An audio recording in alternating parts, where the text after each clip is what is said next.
पुनः आपके platform open GS academy में स्वागत है। तो आप लोग जुड़ जाइए। तो आज ये आपकी जो पॉलिटी की एनसीईआरटी की जो श्रृंखला चल रही है उसमें आज 14 नंबर की क्लास है। इसमें हम लोग जो है एनसीईआरटी के एमसीक्यूज को कवर कर रहे हैं। तो बताइएगा आप लोग, वॉइस आ रही है? तो जी वॉइस आ रही होगी। और जी तो बहुत बहुत स्वागत है आप सभी लोगों का। जी सक्सेस जी गुड इवनिंग, स्वागत है भैया, वेरी गुड इवनिंग। ओजी वाले वेरी गुड इवनिंग, स्वागत है जी। काल भैरव जी गुड इवनिंग, स्वागत है भैया। सभी लोगों का स्वागत करते हुए जो है चलिए बताइएगा वॉइस क्लियर है तो हम लोग जो है अपने क्लास को आगे बढ़ते हैं।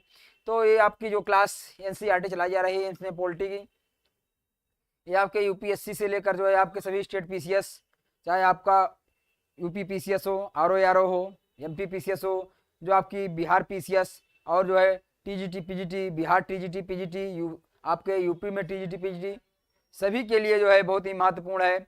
तो आपका यहाँ पर सभी लोग जुड़ जाइए और जो है आपके लिए बहुत ही महत्वपूर्ण क्लास चलाई जा रही है। तो बताइएगा भैया कैसे हैं जी। Akki ji good evening. RP motivation, हर हर महादेव गुरु जी। जी भैया स्वागत है। Trading with Ajay ji good evening, स्वागत है सभी लोगों का स्वागत है। चलिए भैया सभी लोगों का स्वागत करते हुए हम लोग अपने क्लास में आगे बढ़ते हैं। तो चलिए भाई देखा जाए हमारे ये पॉलिटी की क्लास में आगे क्वेश्चन के सिलसिले को प्रारंभ करते किया जाए। तो ये हमारा जो है पहला प्रश्न है आज का। चलिए भैया ये आज का आपका पहला प्रश्न है। पहला प्रश्न है तो चलिए पहले प्रश्न को देखा जाए। क्या है पहला प्रश्न? चलिए भाई देखा जाए, ये आपका पहला प्रश्न है। क्या कह रहा है कि जनहित याचिका के संबंध में, क्या कह रहा है जनहित याचिका, जो आपकी जनहित याचिका है, जनहित याचिका के संबंध में, जनहित याचिका के संबंध में जो है बात की जाए। तो चलिए जनहित याचिका के संबंध में क्या है, ये आपका क्या कह रहा है, या जो है न्यायिक सक्रियता का सबसे प्रभावी साधन है, या जो है न्यायिक सक्रियता का सबसे प्रभावी साधन है। दूसरा कह रहा है कि इसके द्वारा न्यायालय ने उन विषयों पर भी रुचि दिखाई जिन्हें लेकर कुछ वर्ग आसानी से जो है अदालत नहीं जा सकते थे। और बात की जाए इसमें, इसने न्याय व्यवस्था को जो है लोकतांत्रिक तथा कार्यपालिका को जो है उत्तरदायी बनाने को बाध्य किया। इसके द्वारा चौथा कथन क्या कह रहा है, इसके द्वारा आपकी न्यायपालिका की सक्रियता से जो है कार्यपालिका और जो है न्यायपालिका के कार्यों के बीच का जो है यहाँ पर अंतर धुंधला हुआ है।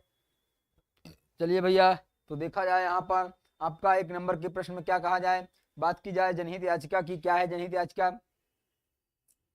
जनहित याचिका क्या है? पीआईएल है। यहाँ पर जो आपका पीआईएल है, पीआईएल यहाँ पर उसके बारे में बात की गई है। या न्यायिक सक्रियता का सबसे प्रभावी साधन है। जी न्यायिक सक्रियता का सबसे प्रभावी साधन है। इसके द्वारा न्यायालय ने उन विषयों पर भी रुचि दिखाई है जिन्हें लेकर कुछ वर्गों में आसानी से अदालत जाने की जो है नहीं जाया जा सकता था। ये भी आपका कथन यहाँ पर सही हो जाएगा। बात की जाए, इसने जो है न्याय व्यवस्था को लोकतांत्रिक तथा जो है कार्यपालिका को उत्तरदायी जो है बनाने के लिए बाध्य किया है।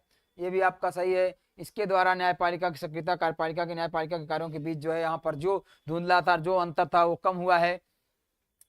तो बात की जाए पीआईएल जो आपका था, जो आपका पीआईएल प्रारंभ कब हुआ था, तो पीआईएल प्रारंभ होने की बात अगर की जाए, तो प्रारंभ होने की बात की जाए तो ये आपका 1900 आपके कब 79 से 80 में हुआ था। जो है क्यों, उस समय के न्यायमूर्ति कौन थे?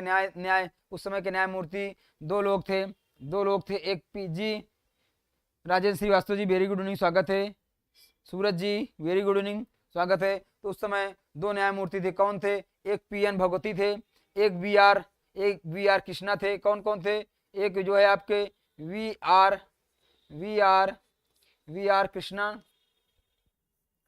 आर कृष्णा, और जो है एक थे आपके, एक कौन थे?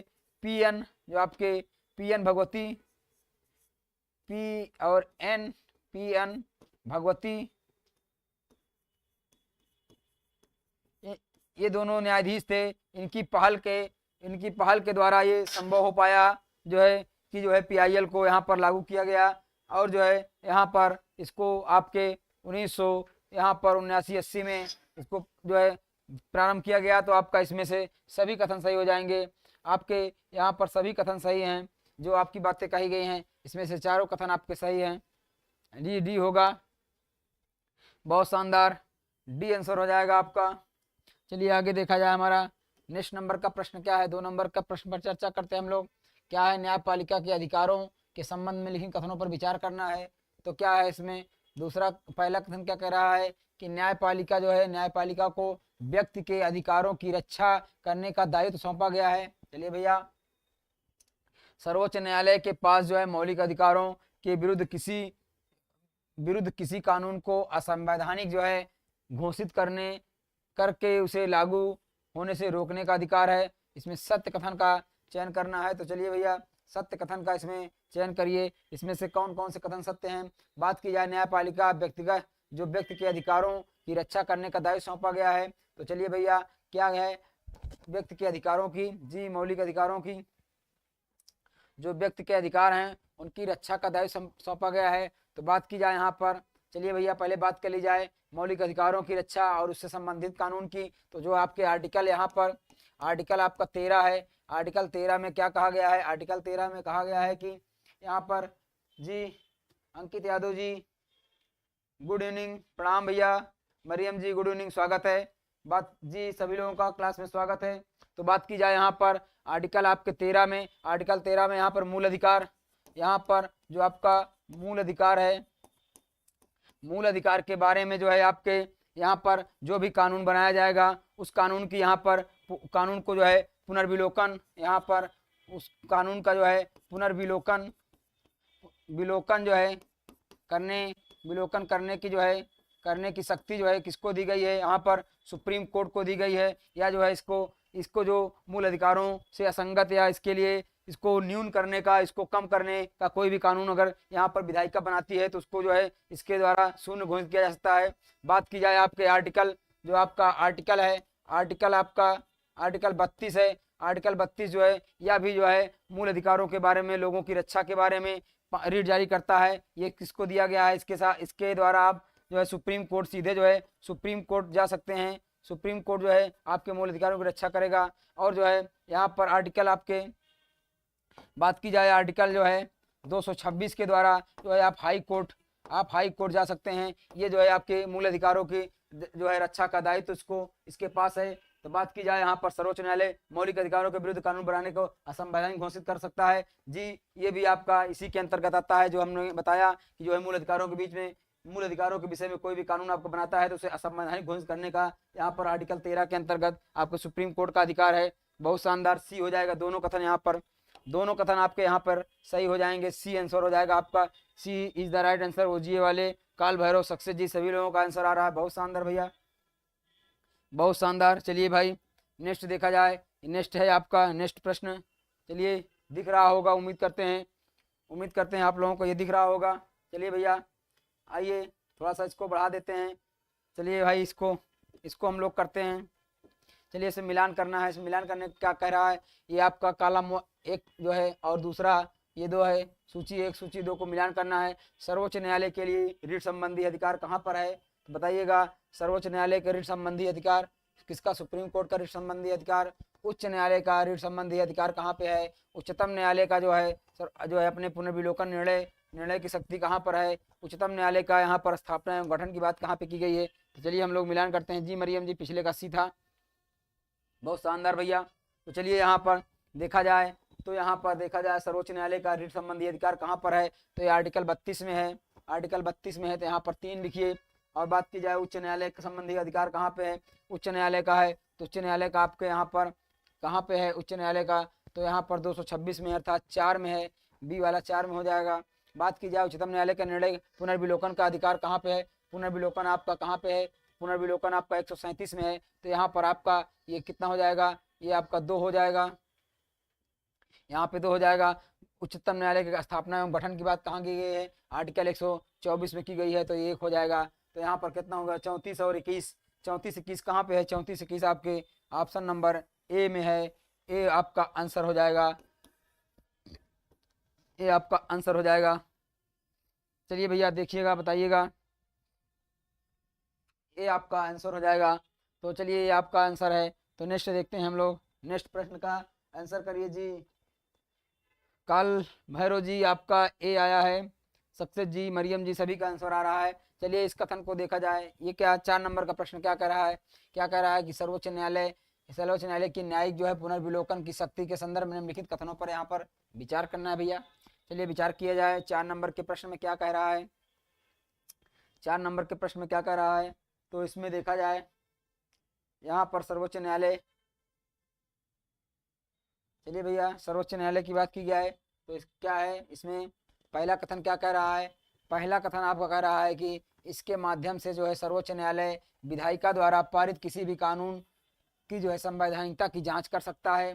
चलिए भैया सर्वोच्च न्यायालय न्यायिक पुनर्विलोकन के शक्ति के बारे में बताया गया है, तो चलिए क्या जो है यहाँ पर इसके द्वारा है न्यायिक पुनर्विलोकन की शक्ति जो है इसमें किसी भी कानून को जो पारित किया गया है उसके संवैधानिकता की जांच कर सकता है। दूसरा कह रहा है कि इस शक्ति के द्वारा सर्वोच्च न्यायालय संविधान के विपरीत कानूनों को गैर संवैधानिक घोषित कर सकता है। बात की जाए तीसरा, संविधान में कहीं भी जो है न्यायिक पुनर्विलोकन शब्द का प्रयोग नहीं किया गया है। क्या ये बात सही है? बात की जाए ये शक्ति जो है राज्यों की विधायिका द्वारा बनाए गए कानून पर भी लागू होती है। इसमें से सत्य कथन का चयन करना है। सत्य कथन बताइएगा, सत्य कथन आप लोग बताइएगा, तो इसमें बताइएगा इसमें कौन कौन से कथन सत्य हैं। 4 नंबर में देखा जाए तो कौन कौन से कथन इसमें सत्य हो जाएंगे, बताइएगा इसमें। चलिए बात की जाए यहाँ पर, बात की जाए यहाँ पर क्या है, आपके न्यायिक पुनर्विलोकन की शक्ति कहाँ कहाँ पर है, आपके यहाँ पर न्यायिक पुनर्विलोकन शक्ति आपके कहाँ कहाँ पे है, आपके आर्टिकल जो है 13 पे है। 13 में कहाँ पे है, मूल अधिकारों के विषय में कानून बनाने पर उसको उसकी संवैधानिकता की जांच की बात यहाँ पर आर्टिकल 13 में की गई है। मूल अधिकारों के बारे में आपके आर्टिकल यहाँ पर आर्टिकल जो है आर्टिकल आपके 32 में है, और आपके आर्टिकल यहाँ पर कहाँ पे है, आर्टिकल जो है 226 में है। इसमें न्यायिक पुनर्विलोकन के अधिकारों की बात यहाँ पर की गई है। और आपके यहाँ पर देखिएगा तो इसमें से कौन सा कथन सत्य हो जाएगा जी, सभी कथन यहाँ से सत्य हो जाएंगे। डी आंसर हो जाएगा, आपके सभी कथन यहाँ पर सत्य हो जाएंगे। यहाँ पर ये जो शक्ति है, यहाँ पर तीसरे कथन में थोड़ा सा आपको यहाँ से कोई कन्फ्यूजन होगा, जो है थोड़ा सा जो है जूम कम कर दीजिए। बात की जाए यहाँ पर, बात की जाए यहाँ पर तो इसमें जो है तीसरे में होगा कि पुनर्विलोकन का शब्द का प्रयोग नहीं किया गया है। तो यहाँ पर इसमें जो पुनर्विलोकन के शब्द की जो है बात की गई है, इसमें जो है अप्रत्यक्ष रूप से, इसमें जो है आपका अप्रत्यक्ष रूप से बात की गई है। इसमें जो है इसमें देखिएगा आपके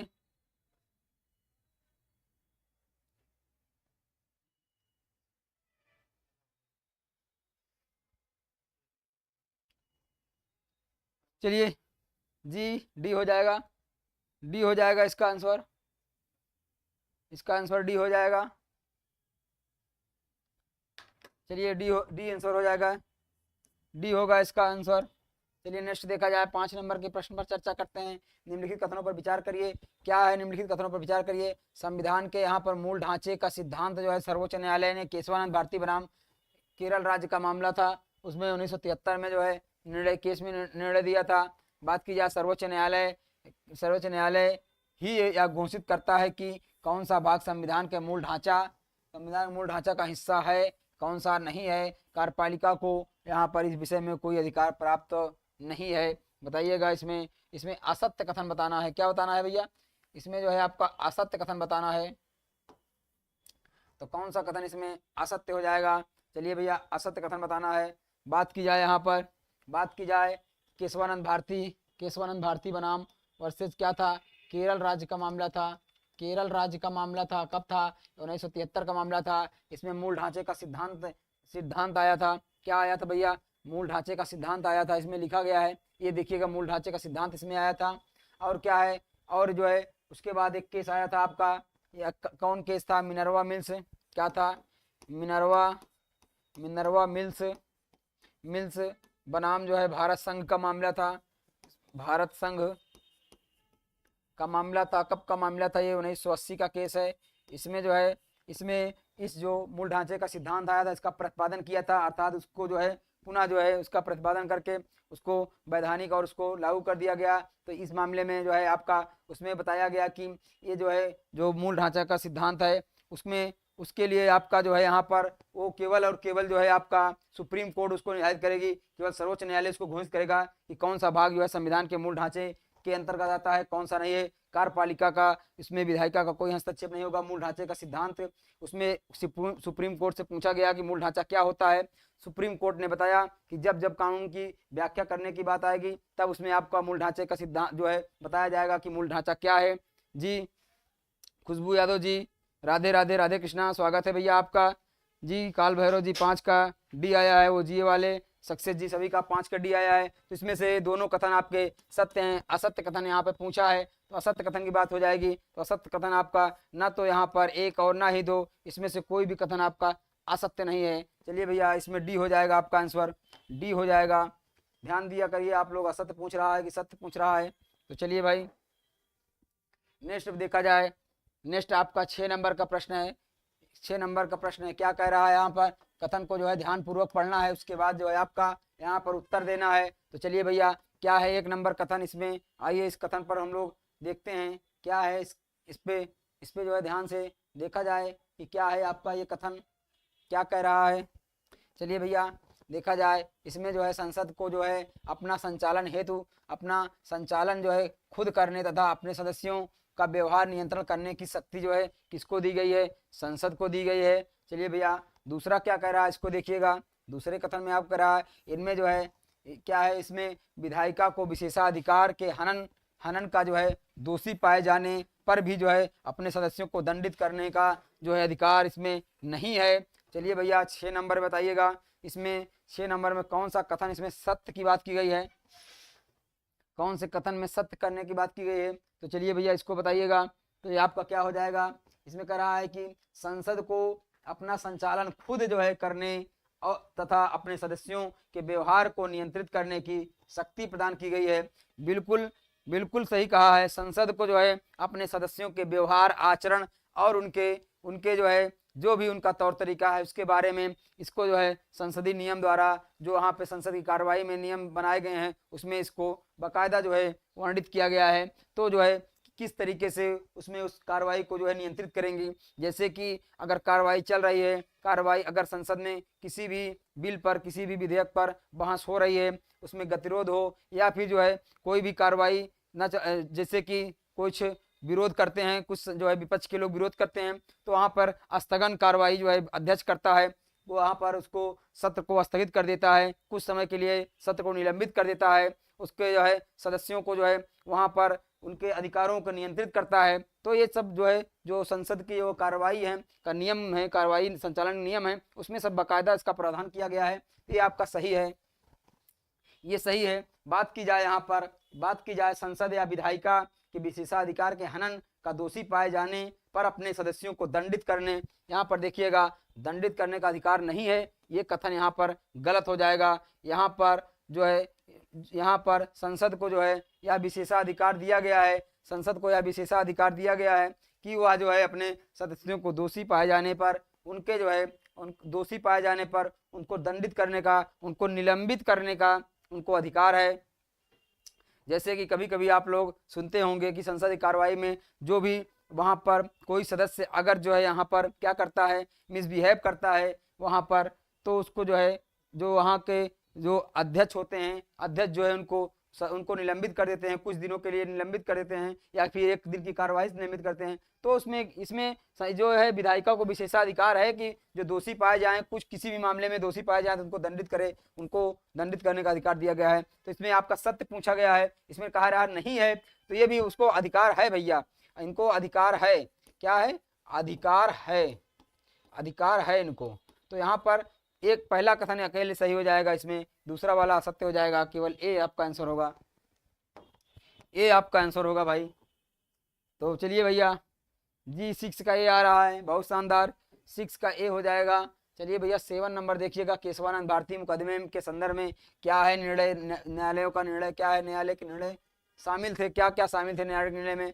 संविधान का एक मूल ढांचा है भैया, संविधान का एक मूल ढांचा है, संसद सहित जो है कोई भी उस मूल ढांचे से छेड़छाड़ नहीं कर सकता। क्या है दूसरा कह रहा है, संपत्ति का अधिकार मूल ढांचे का हिस्सा नहीं है, अतः जो है उस पर समुचित जो है प्रतिबंध जो है लगाया जा सकता है। चलिए भैया 7 नंबर क्या कह रहा है, 7 नंबर में देखिएगा क्या कह रहा है, इसमें क्या कह रहा है कि केशवानंद भारती बनाम केरल राज्य के मामले में जो फैसला है इसमें क्या सही है क्या नहीं। बात की जाए यहाँ पर क्या कह रहा है कि संविधान का एक मूल ढांचा है और संसद सहित कोई भी जो है उस मूल ढांचे के साथ छेड़खानी नहीं कर सकता। एकदम सही बात है, क्योंकि केशवानंद भारती बनाम केरल राज्य का मामला जो आपका यहाँ पर आया था जो है 1973 में कब का मामला है भैया, ये केस कब का है, ये 1973 का केस है। इसमें जो है आपका साफ साफ बताया था कि यहाँ पर मूल ढांचे का सिद्धांत आया था। इसमें बताया था कि जो मूल ढांचा है संसद जो है संविधान का मूल ढांचा है उसमें जो है संसद जो है परिवर्तन नहीं कर सकती है, उसको जो है उसके साथ छेड़खानी नहीं कर सकती है, ये इसमें आया था।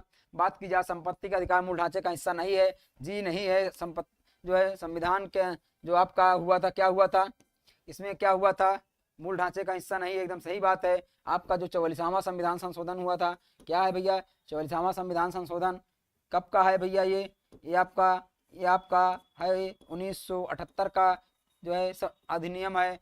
और जो है इसके तहत जो है आपका जो संपत्ति का अधिकार मूल अधिकार था वहां से इसको हटाकर जो है आपका कहाँ पे रख दिया गया, आपका भाग जो है कहाँ पर, भाग 12 में। और आपके आर्टिकल की बात की जाए तो आर्टिकल यहाँ पर 300A में इसको रखकर क्या बना दिया गया, विधिक अधिकार, यहाँ पर विधिक अधिकार बनाकर विधिक अधिकार आपका यहाँ पर इसको बना दिया गया है।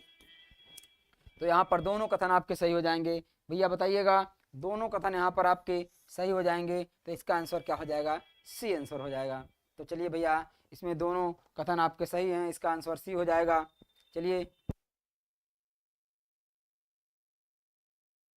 भैया नेक्स्ट देखा जाए, आपका नेक्स्ट क्या है, नेक्स्ट देखा जाए 8 नंबर का प्रश्न है। तो चलिए भैया 8 नंबर के प्रश्न पे चर्चा की जाए। क्या है इसमें, भारत के मुख्य न्यायाधीश की नियुक्ति के संदर्भ में निम्नलिखित कथनों में कौन सा यहाँ पर देखिएगा सही नहीं है की बात की गई है, सही नहीं है की बात की गई है। चलिए भैया बताइएगा कौन सा कथन इसमें सही नहीं है, बताइएगा क्या हो जाएगा इसमें, बताइएगा कौन सा कथन इसमें सही नहीं है, आपके सही नहीं की बात की गई है।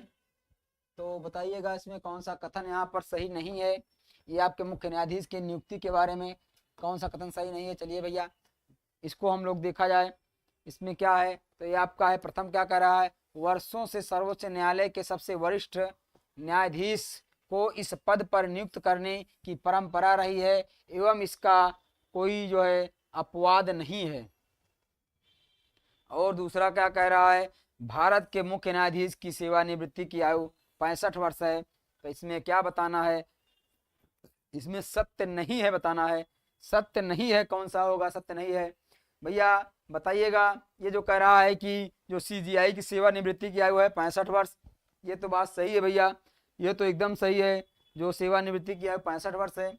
बात की जाए एक परंपरा है, क्या परंपरा है, परंपरा है कि कई वर्षों से सर्वोच्च न्यायालय के सबसे वरिष्ठतम न्यायाधीश को जो है, जो वरिष्ठतम न्यायाधीश होगा उसी को जो है यहाँ पर क्या बनाया जाता है, मुख्य न्यायाधीश बनाया जाता है, परंपरा रही है। इसका जो है कोई अपवाद नहीं है भैया, इसका अपवाद है, इसका अपवाद है, क्या अपवाद है, ये अपवाद आपका 2 बार हुआ है। कब हुआ है भैया, 2 बार ऐसा हुआ है। कितने बार हुआ है ऐसा, जो है 2 बार हुआ है, 2 बार हुआ है। कब कब हुआ है, पहली बार जो है आपका, पहली बार कब हुआ था, 1973 में हुआ था, 1973 में हुआ था। तीन जो है जजों को छोड़कर जो है तीन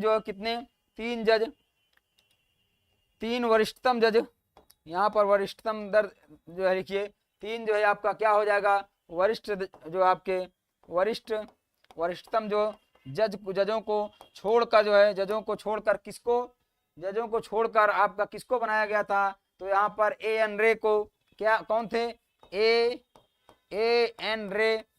रे को CJI बनाया गया था।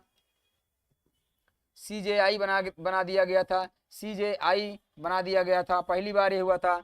दोबारा कब हुआ था भैया, दोबारा देखिएगा तो दोबारा ये जो है आपका 1977 में हुआ था। 77 में क्या हुआ था, उसमें जो है उस समय कौन थे, HR खन्ना थे। HR खन्ना जो है वरिष्ठ जो है जज थे उस समय। इसमें वरिष्ठ जज थे, कौन थे भैया, ये वरिष्ठ जज थे, वरिष्ठतम जज थे। इनको जो है हटाकर इनके स्थान पर इनको छोड़कर किसको बना दिया गया, बताइएगा भाई, किसको बना दिया गया? तो जो है यहाँ पर MH बेग को बना दिया गया। किसको बना दिया गया? MH बेग को बना दिया गया था। तो ये 2 बार ऐसा हुआ है। ये दोनों बार प्रधानमंत्री उस समय कौन थी, वही आयरन लेडी इंदिरा गांधी जी उस समय जज थी। इंदिरा गांधी के समय में ऐसा हुआ है। तो इसमें कौन सा सही हो जाएगा? यहाँ पर क्या पूछा है, सही नहीं है। तो भैया एक वाला सही नहीं है, पहला वाला ही सही नहीं है। इसका आंसर ए हो जाएगा भैया, 8 का ए हो जाएगा। उम्मीद करते हैं आप लोग जी, सक्सेस जी, OGA वाले काल भैरव जी, बहुत शानदार भैया, बहुत शानदार आपका आंसर आ रहा है। चलिए नेक्स्ट देखते हैं। 8 के बाद 9 नंबर संघवाद आ गया भैया। संघवाद से निम्नलिखित कथनों पर विचार करना है। क्या है संघवाद? चलिए भैया संघवाद को देखते हैं हम लोग। यह एक जो है संस्थागत प्रणाली है। क्या है? यह एक संस्थागत प्रणाली है जो केंद्रीय तथा प्रांतीय स्तर की व्यवस्थाओं में समाहित होती है। चलिए भैया उसके बाद क्या कह रहा है, दूसरा क्या कह रहा है, प्रत्येक सरकार अपने क्षेत्र में स्वायत्त होती है। बिल्कुल होती है। लोगों की दोहरी पहचान एवं जो है निष्ठाएं होती हैं। चलिए भैया और देखा जाए, आगे कह रहा है केंद्र व राज्यों के मध्य जो है किसी टकराव को रोकने एवं सुलझाने में जो है न्यायपालिका जो है हस्तक्षेप नहीं कर सकती है। तो भैया कौन करेगा? इसमें क्या कह रहा है, असत्य कथन का यहाँ पर चयन करना है। तो चलिए भैया असत्य कथन इसमें ढूंढा जाए। 9 नंबर वाले क्वेश्चन में असत्य कथन को ढूंढा जाए, क्या है? तो चलिए भैया इसमें क्या है 9 नंबर में, चलिए 9 नंबर को देखा जाए। यह एक संस्थागत प्रणाली है। क्या भैया? संघवाद एक संस्थागत प्रणाली है जो केंद्रीय एवं जो है आपकी प्रांतीय स्तर पर व्यवस्थाओं में समाहित होती है। बिल्कुल सही बात है। संघवाद क्या है?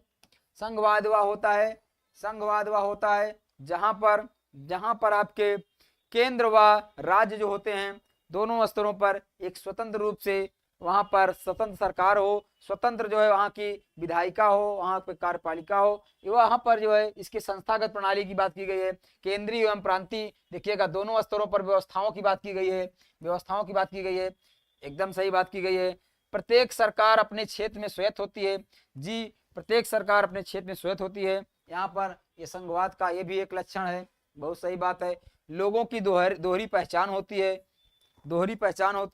तो ये भी देखिएगा यहाँ पर ये भी आपके संघवाद की एक जो है पहचान होती है, दोहरी पहचान ये है। जैसे कि यहाँ पर क्या होती है, इसमें देखिएगा तीसरे वाले में जो है आपका एक, जैसे कि लोगों की दोहरी पहचान एवं निष्ठाएं हुए अपने क्षेत्र में भी होते हुए भी राष्ट्र, जैसे कि आपका जो है यहाँ पर राज्य और राष्ट्र की एक जो है अपनी वो होती है, प्रतिष्ठा और पहचान होती है। बात की जाए यहाँ पर केंद्र व राज्यों के मध्य टकराव को रोकने सुलझाने के लिए न्यायपालिका हस्तक्षेप नहीं कर सकती है। जी बिल्कुल, न्यायपालिका हस्तक्षेप करती है। केंद्र एवं राज्यों के विवाद के अंतर्गत या जो है आपके सुप्रीम कोर्ट का जो है यहाँ पर क्या होता है, सुप्रीम कोर्ट का मूल क्षेत्राधिकार होता है। क्या होता है? ये आपका मूल जो है क्षेत्राधिकार होता है। मूल क्षेत्राधिकार होता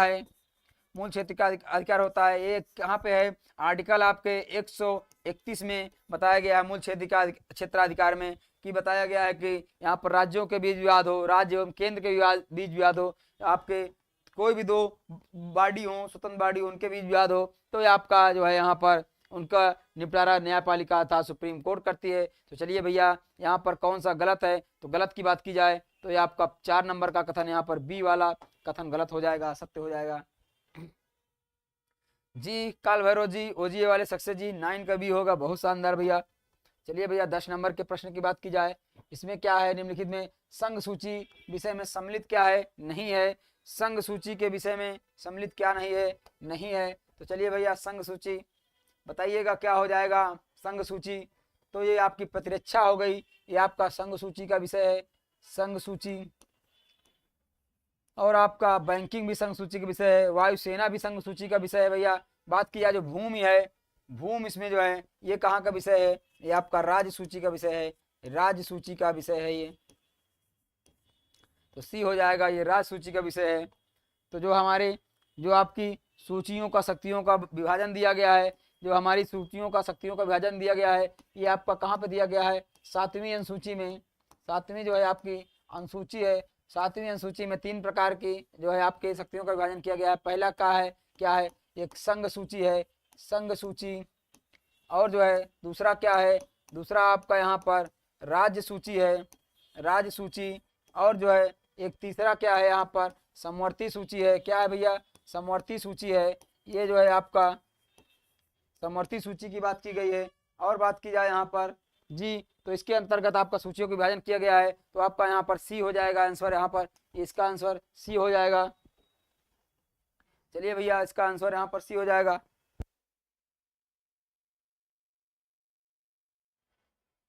चलिए भैया, यहाँ पर देखिए 11 नंबर के प्रश्न की बात की जाए तो यहाँ पर संघ सूची का विषय, संघ सूची के विषय के बारे में चर्चा की जाए तो क्या होगा, संघ सूची के विषय कौन सा है इसमें बताइएगा। संघ सूची का विषय पुलिस हो जाएगा, बंदरगाह हो जाएगा, या फिर आपका यहाँ पर बात की जाए आपका वाणिज्य व्यापार हो जाएगा, या सार्वजनिक स्वास्थ्य हो जाएगा। तो चलिए भैया बताइएगा संघ सूची का विषय इसमें कौन कौन से हैं, कौन सा है कौन सा नहीं है।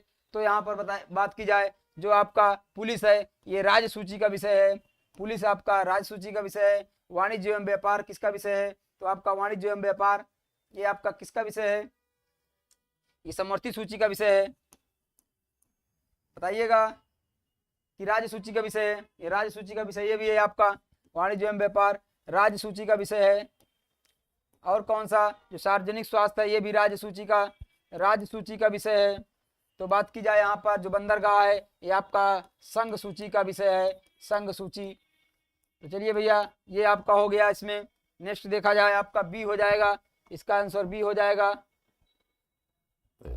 बी हो जाएगा आपका आंसर। चलिए नेक्स्ट देखा जाए, नेक्स्ट क्या कह रहा, कौन सा विषय समवर्ती सूची में शामिल है। तो समवर्ती सूची में इसमें देखिएगा समवर्ती सूची में कौन कौन शामिल है। तो युद्ध एवं शांति ये आपका संघ सूची का विषय है, युद्ध एवं संघ सूची का विषय है भैया। और आपकी क्या बात की जाए, मजदूर संघ वैदेशिक मामले भी संघ सूची का विषय है। और क्या है आपका बताइएगा, यह आपका संघ सूची का विषय है। बात की जाए समवर्ती सूची में कौन कौन सा आता है, समवर्ती सूची में आपका कौन कौन सा आ जाएगा बताइएगा। एक मजदूर संघ हो जाएगा, एक वन हो जाएगा, एक शिक्षा हो जाएगा। 2 4 5 जो 2 4 5 जी प्रतिभा जी गुड इवनिंग, स्वागत है भैया। 11 का बी था, बहुत शानदार। वो जी वाले 13 का ए कर रहे हैं, 2 4 5 हो जाएगा। 2 4 5 आपका ये आपका कहाँ का विषय है, ये आपका जो है समवर्ती सूची का विषय है। स्थानीय स्वशासन आपका राज्य सूची का विषय है। क्या है भैया, राज्य सूची का विषय है, ये राज्य सूची का विषय है। तो आपका देखिएगा 2 इसमें संघ सूची हो गए, ये राज्य सूची का विषय हो गया। बात किया समवर्ती का, समवर्ती का आपको मजदूर संघ हो गया, यहाँ पर वन हो गया, शिक्षा हो गया। और क्या है, और चलिए देख लीजिए और कौन सा है समवर्ती सूची में। आपका समवर्ती सूची की बात की जाए तो क्या हो जाएगा, विवाह हो जाएगा। विवाह विच्छेद, इसको क्या कहते हैं, विवाह विच्छेद को क्या कहते हैं भैया। विवाह और विवाह विच्छेद दोनों अलग अलग हैं, अलग अलग लिख लीजिए इसको। विवाह और जो है विवाह विच्छेद, विवाह विच्छेद जिसको तलाक कहते हैं। क्या कहते हैं भैया, तलाक कहते हैं। ये जो है आपका, ये भी आपका समवर्ती सूची का विषय है जी, कंक्रीट सब्जेक्ट है जी। चलिए भैया नेक्स्ट देखा जाए तो आपका इसका आंसर हो जाएगा यहाँ पर। नेक्स्ट भैया क्या है, नेक्स्ट आपका 13 नंबर का कौन, अवशिष्ट शक्तियाँ। अवशिष्ट शक्तियों में कौन कौन शामिल है, चलिए भैया अवशिष्ट शक्तियाँ इसमें कौन कौन सी शामिल हैं। तो भैया अवशिष्ट शक्तियों का अधिकार किसके पास होता है, अवशिष्ट शक्तियों पर कानून बनाने का अधिकार किसके पास होता है, ये जो है केंद्र के पास होता है। केंद्र के पास कानून बनाने का अधिकार होता है। इस पे केंद्र जो है अवशिष्ट शक्तियों पर कानून बनाएगा जो है आपका। तो इसमें कौन हो जाएगा, शराब, शराब तो राज्य सूची का विषय है भैया, राज्य सूची में शामिल होता है आपका ये। जो आपका ये आपका विदेश व्यापार एवं मुद्रा, ये किसका है, ये आपका संघ सूची का है, ये संघ सूची का विषय है। और बात की जाए यहाँ पर साइबर कानून, ये जो है आपका अवशिष्ट जो है सूची का विषय है। बी नंबर आपका हो जाएगा, बी अवशिष्ट सूची का विषय है भैया ये। जी मरियम जी बी होगा, 13 का बी होगा। काल भैरव जी, सक्सेस जी, सभी का भी आ रहा है, ओजीए वाले बहुत शानदार। प्रतिभा जी 12 के था, बहुत शानदार जी। साइबर लॉ बहुत शानदार मरियम जी, साइबर लॉ होता है जो अपन साइबर का है, ये संघ सूची, ये आपका अवशिष्ट शक्तियां हैं। चलिए 14 नंबर के प्रश्न देखा जाए, निम्नलिखित में से कौन सा विषय आपके संघ सूची में शामिल जो है संघ सूची में इसमें कौन कौन से शामिल है, चलिए भैया बताइएगा। संघ सूची में कौन कौन शामिल है, जो आपका परमाणु ऊर्जा है, रेलवे है, डाक एवं तार है, मुद्रा है, बताइएगा इसमें बताइएगा 14 नंबर में बताइएगा कौन सा हो जाएगा आपका। तो इसमें बात की जाए 14 नंबर में क्या हो जाएगा, 14 नंबर में इसमें देखिएगा ये आपके सभी जो है आपके कहाँ हो जाएंगे, जो आपकी सभी बात की गई है, ये सभी विषय आपके संघ सूची के हो जाएंगे, संघ सूची के विषय हैं। तो यहाँ पर देखा जाए संघ सूची के विषय हो जाएंगे। यहाँ पर रेलवे संघ सूची का विषय है। अगर यहीं पर ध्यान दीजिएगा, अगर यहीं पर क्या हो जाए, अगर यहीं पर रेलवे पुलिस हो तो ये जो है आपका किसका विषय है, ये राज्य सूची का विषय होता है। क्या होता है भैया, ये आपका राज्य सूची का विषय है, ये राज्य सूची के अंतर्गत आता है। रेलवे यहाँ पर संघ सूची के विषय में है, परंतु रेलवे पुलिस जो होता है यहाँ पर जो है आपका राज्य सूची का विषय होता है। बहुत शानदार जी, डी हो रहा जी मरियम जी, डी होगा, सभी होंगे जी, सभी आंसर हो जाएंगे इसके, सभी हो जाएंगे, डी आंसर हो जाएगा, डी होगा जी, प्रतिभा जी के डी, जी मरियम जी कंकरेंस जी करेंसी, हाँ मुद्रा, करेंसी भी जो है आपका, करेंसी भी मुद्रा भी जो है आपका यहाँ पर संघ सूची का विषय है जी। रेलवे पुलिस स्टेट का विषय है, बहुत शानदार सक्सेस जी। चलिए 15 नंबर देखा जाए, 15 नंबर में क्या है, भारत में एक सशक्त केंद्रीय सरकार का निर्माण की बात की गई है। में सहायक कारक क्या है, सशक्त केंद्रीय सरकार जो है कौन सा कारक इसमें है, चलिए भैया किसी राज्य के अस्तित्व जो है उसकी जो है भौगोलिक सीमा के जो है स्थायित्व पर जो है संसद का नियंत्रण जो है होता है। आपातकालीन प्रावधान, यहाँ पर आपातकालीन प्रावधान की बात की गई है। नियोजनकारी शक्तियां, राज्य में जो राज्यपाल की नियुक्ति, एकाधिकार शासकीय व्यवस्था, बताइएगा। एक सशक्त केंद्रीय सरकार की बात की गई है, सशक्त केंद्रीय सरकार की बात की गई है। चलिए भैया 15 नंबर में देखिएगा क्या हो जाएगा, यहाँ पर अगर किसी राज्य के अस्तित्व या उसकी भौगोलिक सीमाओं में यहाँ पर स्थायित्व एवं संसद के नियंत्रण की बात की गई है। तो ये आपके आर्टिकल 3 में इसकी बात की गई है। क्या है भैया, कोई भी राज्य है उसके सीमा और उसके सीमा नाम में परिवर्तन की बात जो है आपके ये आपके संसद के पास अधिकार होता है। आर्टिकल 3 में इसकी बात की गई है, ये संसद के पास अधिकार होता है, संसद को अधिकार दिया गया है इसकी नाम में परिवर्तन, सीमा में परिवर्तन, भूभाग में परिवर्तन, सभी में जो है सभी प्रकार का परिवर्तन करने का बात किया गया है। बात की जाए आपातकालीन, जो आपके आपातकालीन प्रावधान में क्या किया गया है, यह आपातकालीन प्रावधान में आपका किया गया है कि इसमें क्या होगा, इसमें जो है केंद्रीय व्यवस्था, मतलब इसमें क्या होगा, सभी शक्तियां आपातकालीन व्यवस्था में सभी शक्तियां कहाँ पे चली जाती हैं, संसद के पास चली जाती हैं। ये सभी शक्तियां जो है संसद के पास चली जाती है आपातकालीन प्रावधान में। नियोजनकारी शक्तियां भी आपकी जो भी नियोजन होंगे, नियोजनकारी शक्तियों में आपका क्या हो जाएगा, ये आपका केंद्रीय विषय है आपका, ये आपका भी केंद्रीय विषय है, केंद्र के पास होता है। कैसे, क्योंकि इसी के अनुसार जो है राज्यों को ऋण देता है। कौन ऋण देता है, केंद्र सरकार जो है राज्यों को ऋण देता है, राज्यों को ऋण उपलब्ध कराता है। और जो है इसमें जो और अन्य जो है नियोजन के कार्य होते हैं वो भी आपका क्या करता है, केंद्रीय सरकार भी उस पर नियंत्रण होता है। ये भी आपका एक सशक्त केंद्र सरकार की पहचान है। बात की जाए राज्यों में राज्यपाल की नियुक्ति, जी ये जो है क्या होते हैं, ये राज्यों में जो है राज्यों में क्या होते हैं, केंद्र के प्रतिनिधि होते हैं। क्या होते हैं भैया, केंद्र सरकार के क्या होते हैं, प्रतिनिधि के रूप में काम करते हैं। प्रतिनिधि होते हैं ना। तो ये भी सशक्त जो है केंद्र के साथ है। एकारी शासकीय व्यवस्था, जी भैया एकारी शासकीय व्यवस्था में क्या किया गया है भैया, अखिल भारतीय सेवाओं का प्रावधान हमारे यहाँ का है। क्या है भैया, जो है अखिल भारतीय सेवाओं का प्रावधान है। जी भैया ये आपका है। तो सभी व्यवस्थाएं यहाँ पर क्या हैं, ये आपके सशक्त केंद्र के लिए एक जो है अति महत्वपूर्ण है। तो जी 15 का डी हो जाएगा। काल भैरव जी, ओजी वाले, सक्सेस जी, मरियम जी, प्रतिभा जी, सभी का डी आ रहा है। सभी का आंसर एकदम सही है, डी हो जाएगा। इसका आंसर डी हो जाएगा। चलिए भैया 15 नंबर के प्रश्न में आगे देखा जाए। 16 नंबर का प्रश्न क्या कह रहा है।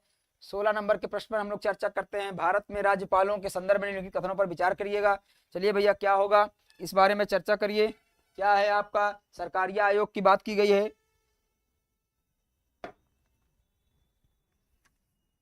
चलिए भैया यहाँ पर राज्यपालों के बारे में, राज्यपाल के विषय में कुछ दिया गया है।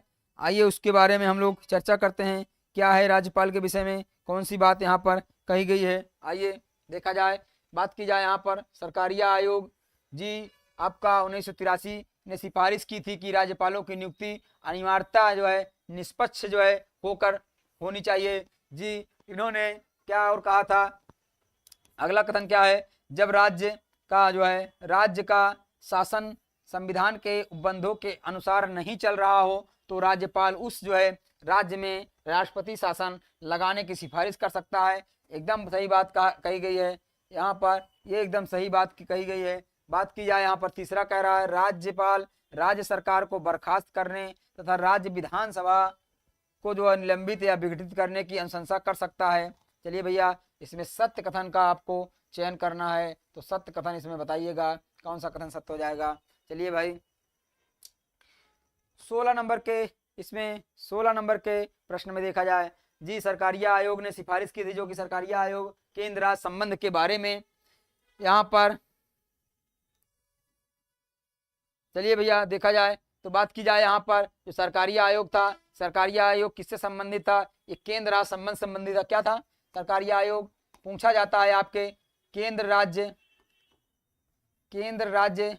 जो संबंध से संबंधित था, ये केंद्र राज्य संबंध के बारे में है था। ये 1983 में इन्होंने सिफारिश की राज्यपालों की नियुक्ति जो है अनिवार्यता निष्पक्ष होनी चाहिए। जी बात की जाए इसमें, जी सभी आल, चलिए भैया आल सही है। तो उसमें बात की जाएगी आपका राष्ट्रपति शासन की बात की जाए, जी राज्य में राष्ट्रपति शासन लगाने की यहाँ पर अनुशंसा कर सकता है। और आपके आर्टिकल 356 के अंतर्गत यहाँ पर राष्ट्रपति शासन आपके लगाया जाता है। 356 के अंतर्गत राष्ट्रपति शासन लगाया जाता है, ये भी बात सही है। बात की जाए यहाँ पर बर्खास्त करने की, जी यहाँ पर राज्यपाल राज्य सरकार को बर्खास्त करने और विधानसभा में निलंबन या विघटन के लिए संशय कर सकता है। एकदम सही बात है। उपयुक्त इसमें सभी कथन सही हो जाएंगे आपके, सी हो जाएगा आपके, इसमें से सी हो जाएगा, ऑल राइट हो जाएंगे।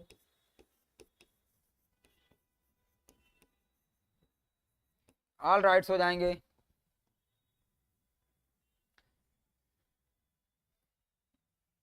चलिए भाई नेक्स्ट देखा जाए, भारतीय राष्ट्रीय आंदोलन के फलस्वरूप क्या जो है यहाँ पर परिवर्तन आए। क्या हुआ भैया, भारतीय राष्ट्रीय आंदोलन के फलस्वरूप क्या क्या परिवर्तन आए, क्या क्या भैया परिवर्तन आए। चलिए भैया 17 नंबर देखा जाए, राष्ट्रीय एकता का जन्म हुआ, भाषाई एकता की वृद्धि हुई, यहाँ पर देश लोकतांत्रिक की ओर बढ़ा।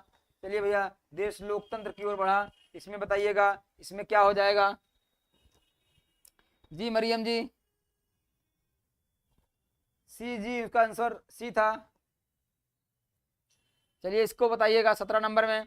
तो इसमें बात की जाए राष्ट्रीय एकता का जन्म हुआ, जी राष्ट्रीय आंदोलन में राष्ट्रीय एकता का जन्म हुआ, भाषाई एकता में वृद्धि हुई, जी भैया लोकतांत्रिक जो है देश लोकतांत्रिक की ओर बढ़ा, इसमें भी आपका सभी कथन आपके सत्य हो जाएंगे। इसमें भी आपके सी हो जाएगा, इसका आंसर सी हो जाएगा। चलिए भाई आगे देखा जाए, नेक्स्ट देखा जाए, नेक्स्ट क्या है?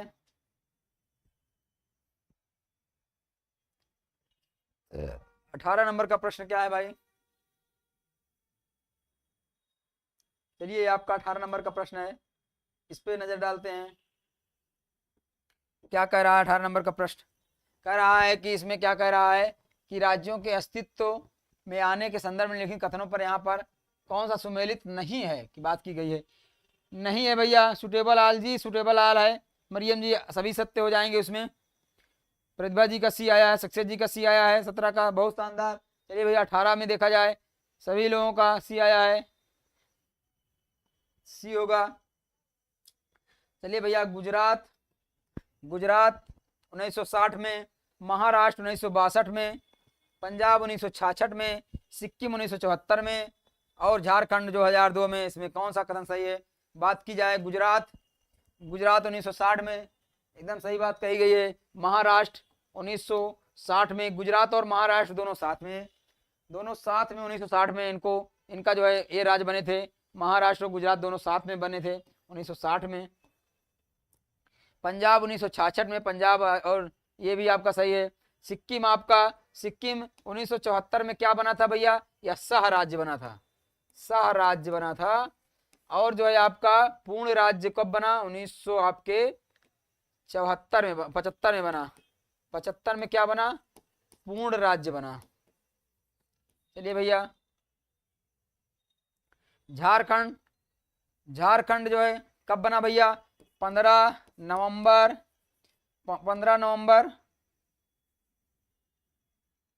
नवंबर 2000 को बना था झारखंड भैया। तो चलिए इसमें मिला दीजिए कौन कौन सा सही नहीं था। तो 2 वाला महाराष्ट्र था, ये नहीं सही था। और कौन था? 4 में जो है सिक्किम 74 में दिया था इसमें बनने की। तो अगर देखा जाए तो इसमें 2 और 4 हो जाएगा, 2 और 4 यही वाला 2 और 4 हो रहा है। तो ए वाले को बना दीजिए भैया। सिक्किम 74, मरियम जी महाराष्ट्र 62, ये दोनों गलत हैं जी, गलत हैं दोनों जी। मरियम जी ये दोनों गलत हैं, बहुत शानदार भैया, ये दोनों गलत हैं।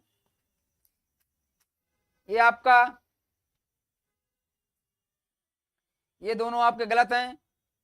जो है आपका सिक्किम 74 में क्या था? ये 35वां जो है संविधान क्या था? इसमें 35वां संविधान संशोधन था ना। 35वां संविधान संशोधन जो आपका था 1974 का था। इसमें जो है सह राज्य का दर्जा इसको दिया गया था। और बात की जाए 75 में, ये आपका 36वां संविधान संशोधन था। 36वां जो है आपका संविधान संशोधन, इसके अंतर्गत जो इसको पूर्ण राज्य का दर्जा दिया गया। ये जो है आपका पूछा जाता है, ये भी आपका जी 36वां जी कॉन्स्टिट्यूशन अमेंडमेंट 1975। सक्सेस जी बहुत शानदार भैया, सक्सेस जी बहुत शानदार जी। आपका जो 35वां संविधान संशोधन था इसको सह राज्य का दर्जा 1974 में दिया गया था। पूर्ण राज्य को 36वें संविधान संशोधन अधिनियम 1975 के द्वारा पूर्ण राज्य सिक्किम को बना दिया गया। ये आपका है जी। नेक्स्ट देखा जाए, नेक्स्ट क्या है भैया? चलिए नेक्स्ट ये है आपका, इस पे विचार किया जाए क्या है भैया। चलिए भैया ये आपका 300 आपके क्या हो गया? ये आपका यहाँ पर 371 के संदर्भ में कौन कौन से कथन यहाँ पर दिए गए हैं? चलिए भैया इस पे विचार करना है। इसमें क्या किया गया है? इसमें आपका इसमें कुछ राज्यों के लिए उनकी विशिष्ट सामाजिक एवं ऐतिहासिक परिस्थितियों के अनुरूप जो है संविधान में कुछ विशेष अधिकारों की व्यवस्था की गई है। चलिए भैया दूसरा क्या कर रहा है? यह अनुच्छेद पूर्वोत्तर राज्यों के जो है विशिष्ट इतिहास और संस्कृति वाली जनजाति बाहुल जनसंख्या जो है निवासी जो स्थान के लिए है। चलिए भैया यही बात सही है। बात की जाए इसमें क्या है? इस अनुच्छेद द्वारा जो है मिले विशेषाधिकारों के द्वारा ये पूर्वोत्तर की जो है यहाँ पर क्या है जनजातियां एवं अपनी संस्कृति इतिहास को बनाए रख सकती हैं। बात की जाए इन राज्यों में पूर्वोत्तर से जैसे असम, नागालैंड, मणिपुर, मिजोरम और अरुणाचल प्रदेश शामिल हैं। तो बताइएगा इसमें सत्य कथन की बात की गई है, इसमें आपके सत्य कथन की बात की गई है। तो चलिए भैया इसमें सत्य कथन बताइए, कौन कौन से कथन इसमें सत्य हो जाएंगे बताइएगा। इसमें कौन कौन से कथन आपके सत्य हैं इसमें बात की जाए तो बताइएगा कौन कौन से कथन इसमें सत्य हैं। तो इसमें आपके बताइएगा सभी कथन आपके सत्य हो जाएंगे, उपरयुक्त में से आपके सभी आपके 19 नंबर में सभी कथन सत्य हो जाएंगे,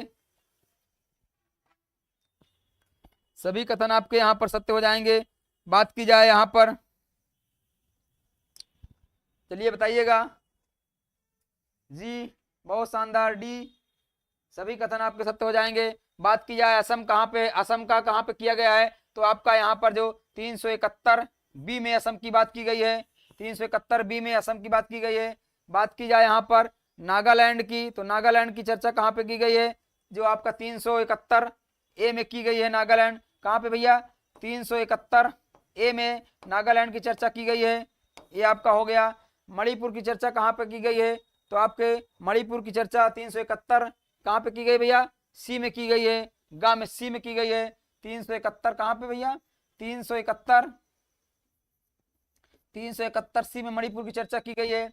बात की जाए यहाँ पर मिजोरम की तो आपका मिजोरम यहाँ पर किसमें की गई है, 371 जी में इसकी चर्चा की गई है, 371 जी में इसकी चर्चा की गई है। यहाँ पर ये सही प्रावधान यहाँ पर बताए गए हैं तो आपका हो जाएगा जी प्रतिभा जी, डी सक्सेस जी, डी ओजी वाले डी सभी हो जाएंगे, बहुत शानदार।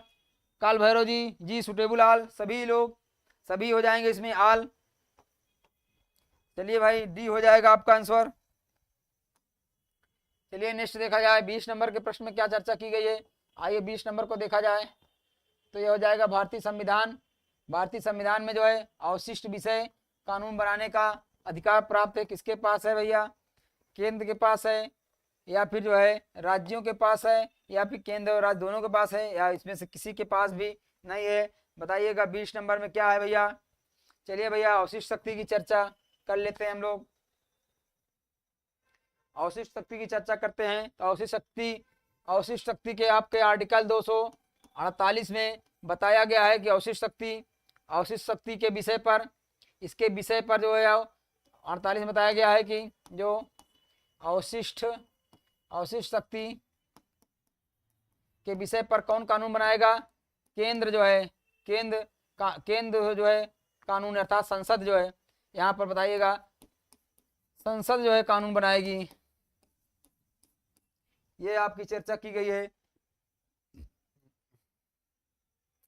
और जो अवशिष्ट शक्ति है कहाँ से लिया गया है इसको, ये आपके हमारे संविधान में कनाडा के संविधान से लिया गया है। कहाँ से लिया गया है इसको जो है कनाडा के संविधान से लिया गया है भैया।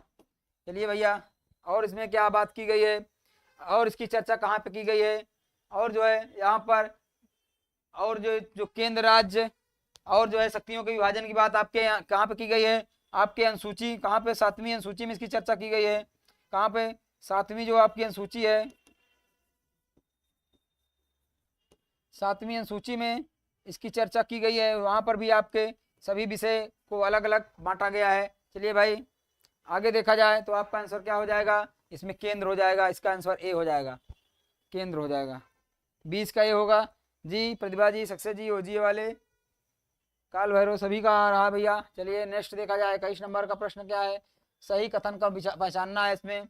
यहाँ पर देखिएगा आ गया भैया सही कथन, भारतीय संविधान के अनुच्छेद 1 में यह उल्लेख है कि इंडिया अर्थात भारत राज्यों का संघ होगा। भारतीय संविधान के अंग्रेजी संस्करण में संघ के लिए फेडरल शब्द का यहाँ पर प्रयोग किया गया है, बताइएगा इसमें कौन सा कथन सही है, सत्य कथन इसमें बताना है, कौन सा कथन इसमें सत्य है, बताइएगा कौन सा कथन सत्य हो जाएगा, कौन सा कथन इसमें सत्य हो जाएगा। इंडिया अर्थात भारत, तो क्या कहा गया है हमारे अनुच्छेद 1 में, अनुच्छेद 1 में क्या कहा गया है, भारत अर्थात इंडिया, क्या कहा गया भैया, भारत अर्थात क्या है, इंडिया, क्या है भैया, भारत अर्थात इंडिया राज्यों का एक संघ होगा। ये बात यहाँ पे की गई है। क्या कहा गया? इंडिया दैट इज भारत, क्या कहा गया भैया? India that is Bharat, Bharat, India that is Bharat shall be, क्या हो जाएगा भैया?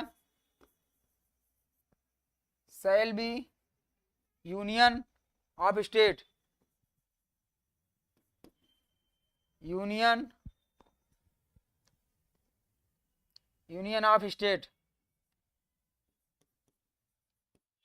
ये जो है आपके स्टेट्स, ये आपका अनुच्छेद 1 में बताया गया है यहाँ पर। तो यहाँ पर भारत अर्थात जो है इंडिया की बात की गई है, यहाँ इंडिया अर्थात भारत कह रहा है, तो ये भी आपका कथन असत्य हो जाएगा। और जो है यहाँ पर फेडरल नहीं, यहाँ पर यूनियन की बात की गई है। क्या भैया? संघ की बात की गई है। किसकी बात की गई है? यहाँ पर यूनियन की बात की गई है, यूनियन की बात की गई है। तो दोनों कथन यहाँ पर सही नहीं है, ना एक ना दो, कोई भी इसमें सही नहीं है। आपका आंसर हो जाएगा डी, डी हो जाएगा, इसमें कोई भी सही नहीं है, डी हो जाएगा। बहुत शानदार जी, सक्सेस जी, प्रतिभा जी, ओजीए वाले, काल भैरव, सभी का आंसर आया, डी हो जाएगा। चलिए नेक्स्ट देखा जाए। नेक्स्ट क्या है? 22 नंबर के प्रश्न में क्या चर्चा की गई है? निम्नलिखित कथनों पर विचार कीजिए। भारत के संविधान में केंद्र सरकार एवं राज्य सरकार के स्पष्ट कार्य क्षेत्र हैं।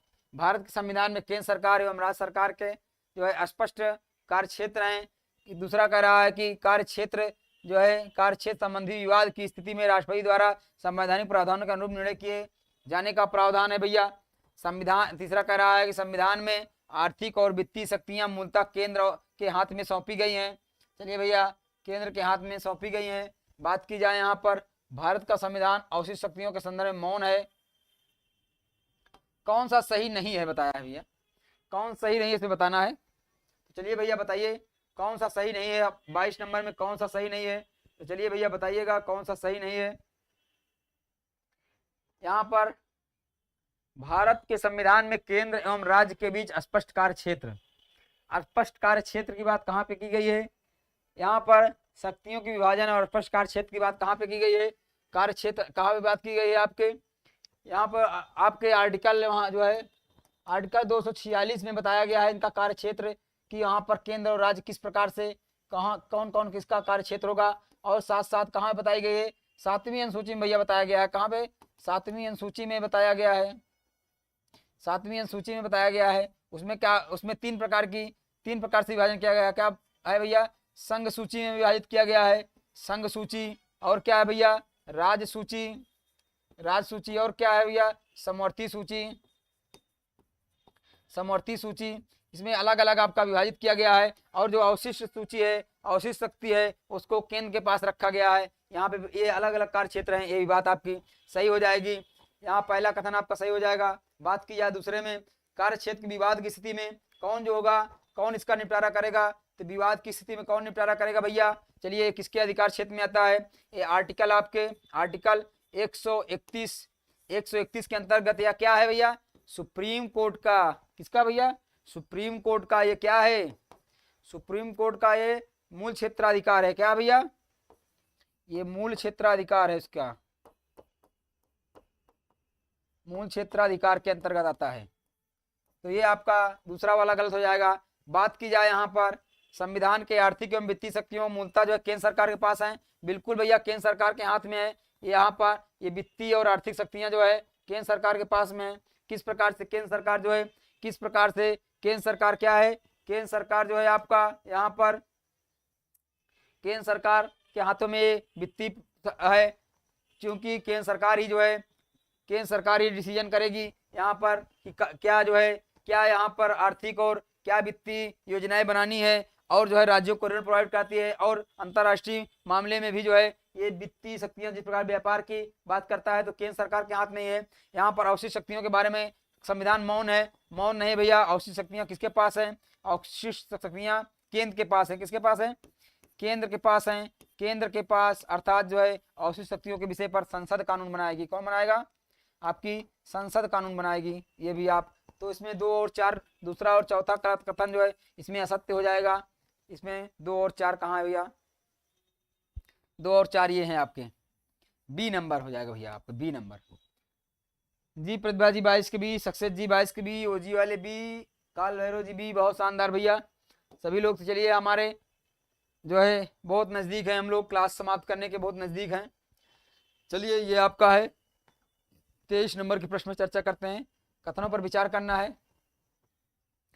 संविधान के यहाँ पर क्या है भाई, संविधान के आर्टिकल 356 के अनुसार ऐसी स्थिति उत्पन्न हो गई हो कि जो है उस राज्य का जो है शासन इस संविधान के जो उपबंध है उसके अनुसार नहीं चल रहा है, तो इस संदर्भ में राष्ट्रपति शासन लागू किए जाने संबंधी प्रावधान है।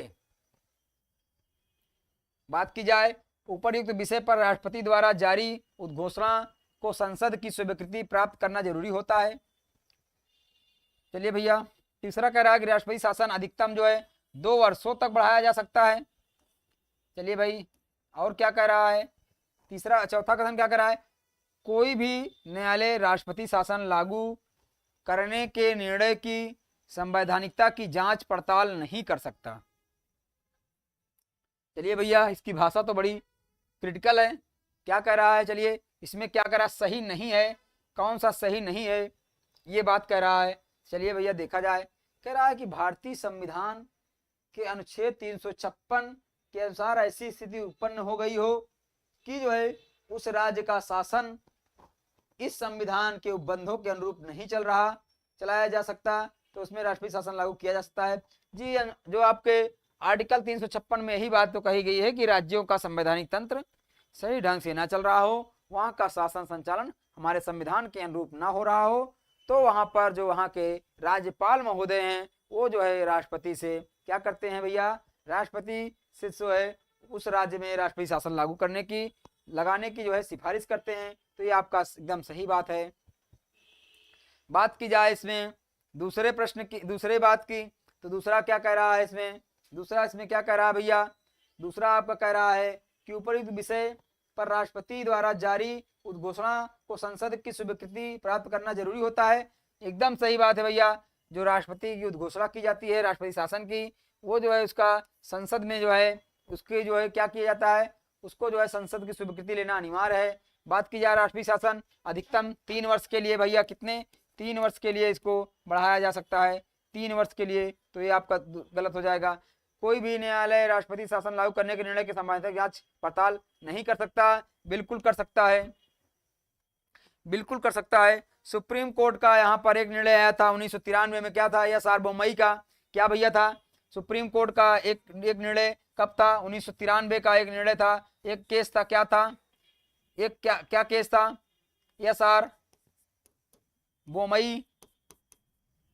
बोमई केस था। उसमें जो है क्या किया गया, उसमें बताया गया कि जो है जो है सुप्रीम कोर्ट जो है यहाँ पर राष्ट्रपति शासन की संवैधानिकता की जांच कर सकती है, बिल्कुल कि ये सही तरीके से लगा है कि नहीं लगा है, तो ये आपका हो जाएगा। तो इसमें गलत बात की गई है, तो 3 और 4 आपके गलत हो जाएंगे, बी हो जाएगा आपका आंसर, बी हो जाएगा, इसका आंसर बी हो जाएगा। 23 का बी, बहुत शानदार, सभी लोगों का 23 का बी आ रहा है। चलिए भैया 24 वाले को देखा जाए, 24 क्या कह रहा है,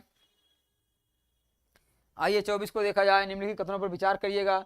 24 में क्या कह रहा है, निम्नलिखित कथनों पर विचार क्या करना है, राज्यपाल को यह अधिकार है कि वह जो है राज्य सरकार को बर्खास्त तथा जो है राज्य विधान सभा को यहाँ पर निलंबित या विकृत कर सकता है। चलिए भैया अभी तक बहुमत की जो है परीक्षा के बिना जो है निर्वाचित राज्य सरकारों को बर्खास्त नहीं किया गया है, बताइएगा इसमें क्या कह रहा है। तीसरा क्या कह रहा है, अदालत राष्ट्रपति शासन की जो है असंवैधानिक और वैध करार देने के साथ साथ बर्खास्त, निलंबित या भंग की गई सरकार को पुनः बहाल कर सकती है। चलिए भैया क्या कह रहा है 24 नंबर क्या कह रहा है, इसमें विचार करना है कौन सा कथन इसमें सत्य है, कौन कौन से कथन इसमें सही हैं। बात की जाए, अभी तक बहुमत परीक्षा के बिना निर्वाचित राज्य सरकारों को बर्खास्त नहीं किया गया है, एकदम सही बात है भैया। राज्यपाल को यह अधिकार है कि वह राज्य सरकार को बर्खास्त या फिर राज्य विधानसभा को निलंबित या जो है विकृत कर सकता है, बिल्कुल जो है वह जो है बिल्कुल कर सकता है। यहाँ पर जब अभी तक बहुमत परीक्षा के बिना किसी भी निर्वाचित सरकार को बर्खास्त नहीं किया गया है। ये दोनों बात सही है। 1 और 2 यहाँ पर सही हो जाएंगे। कौन सा 1 और 2 आपके सही हो जाएंगे? सी सही हो जाएगा।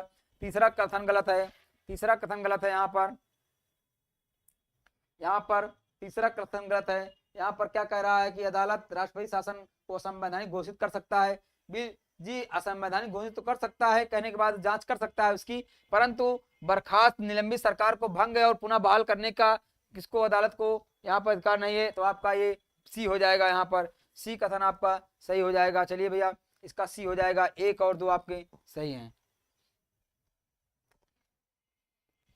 तो आपका ये जो है, आपका ये जो है क्वेश्चन है समाप्त होता है। आपका समय भी हो गया है।